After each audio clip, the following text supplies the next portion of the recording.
పాకిస్తాన్ని భారతదేశం ఈ ఐపీఎల్ మ్యాచ్లో చిత్తుగా ఓడించింది.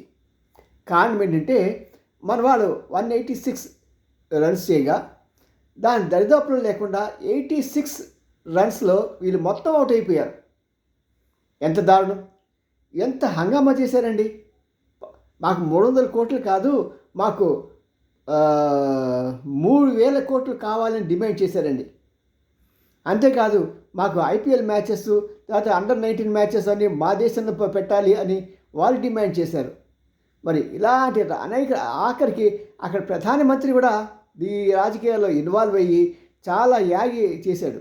అయినా సరే మన వాళ్ళు తమ సత్తాతో పాకిస్తాన్ యొక్క పొగర్ని అణిచివేశారు.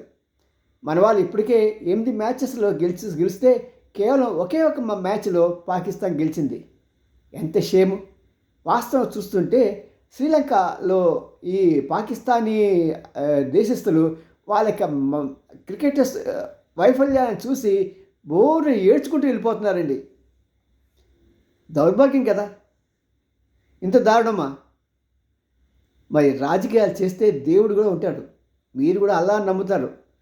రాజకీయాలు చేయకండి, స్పోర్ట్సే రాజకీయాలే. చూసారా దేవుడు ఎలా చేశాడు.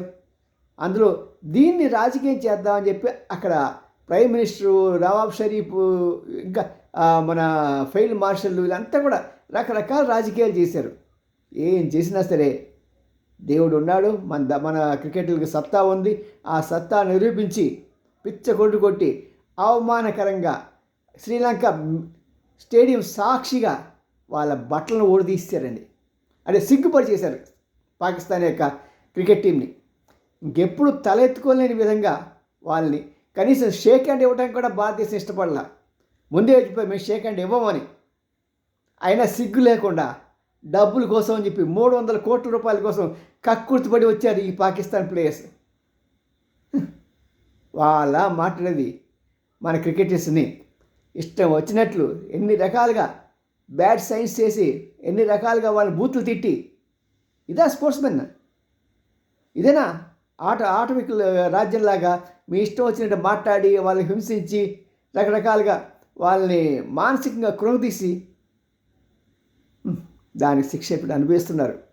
ఇంకెప్పుడు మీ తల ఎత్తుకోలేరు. మీ విధానం మారే వరకు కూడా మీ యొక్క బ్రతుకులు మారో, మీ ఆట మారదు. CM Ramji, senior journalist, Gudigatla TV9. Like చేయండి, షేర్ చేయండి, సబ్స్క్రైబ్ చేయడం మానకండి. బాయ్.